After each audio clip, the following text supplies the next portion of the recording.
Sir. Sir এবার দেখেন আমি আপনার সাথে কি কি করি। স্যার এবার তো আপনি গেছেন।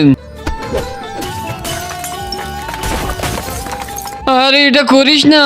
স্যারের তো হয়ে গেছে খেল খতম, এবার ওই সিঙ্কুর পালা।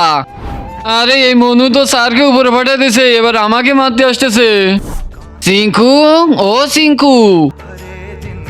আরে ও তো এখানেও নেই। মনু। আরে আমি ওকে খুঁজে বেড়াচ্ছি আর ও আমাকে ডাক দিল। মনে হচ্ছে এর উপরে যাওয়ার জন্য দেরি সহ্য হচ্ছে না। সিঙ্কু আমি তোর জন্য একটা সারপ্রাইজ নিয়ে আসছি। হ্যাঁ মনু, আমিও তোর জন্য একটা সারপ্রাইজ নিয়ে আসছি। কিন্তু তার আগে যে ভিডিওতে লাইক দিয়ে চ্যানেলটা সাবস্ক্রাইব করে দিবে, তার মা বাবা যেন অনেকদিন বেঁচে থাকে, যে কমেন্ট করবে আই লাভ ইউ মা বাবা, তার জন্য মনের আশা পূরণ হয়ে যায়, আমিন। ঠিক আছে, প্রথমে আমার চান্স। আমি কি মনুর সাথে ঠিক কাজ করেছি? ভিডিওতে লাইক দিয়ে কমেন্টে বলেন।